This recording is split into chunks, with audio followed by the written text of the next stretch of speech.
एक बार पोकेमोन की जीवंत दुनिया में पिकाचू, आराध्य विद्युत प्रकार पोकेमोन, एक दोहरा जीवन जी रहा था।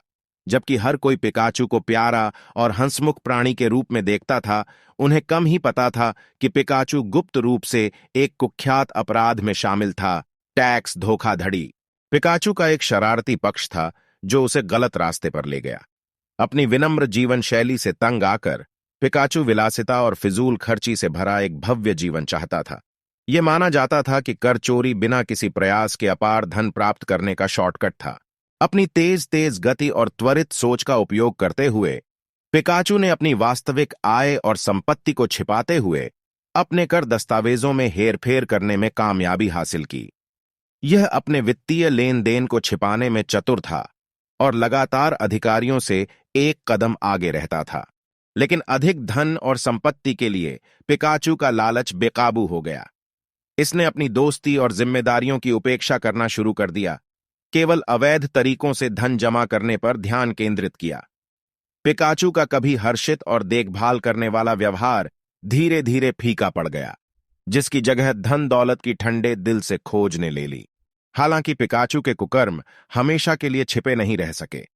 अपनी तेज बुद्धि और अटूट समर्पण के लिए जाने जाने वाले डिटेक्टिव जोलेटन नाम के एक चतुर कर निरीक्षक को पिकाचू की कपटपूर्ण गतिविधियों की भनक लग गई।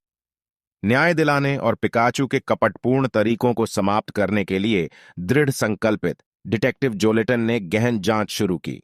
जैसे ही पिकाचू का कर धोखाधड़ी का साम्राज्य चरमराने लगा, उसे अपने कार्यों के परिणामों का एहसास हुआ।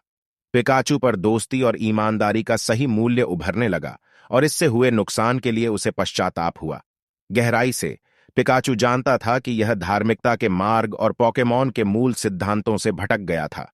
घटनाओं के एक अप्रत्याशित मोड़ में पिकाचू एक महत्वपूर्ण मोड़ पर पहुंच गया।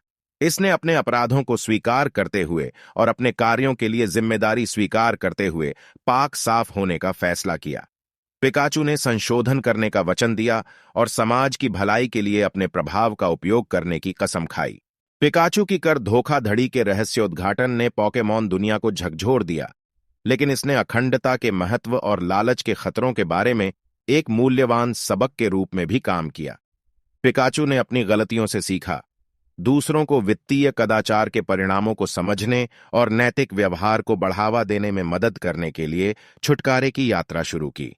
और इसलिए पिकाचू की कहानी एक सतर्क कहानी बन गई, जो सभी को याद दिलाती है कि सबसे प्यारे और प्यारे जीव भी प्रलोभन का शिकार हो सकते हैं।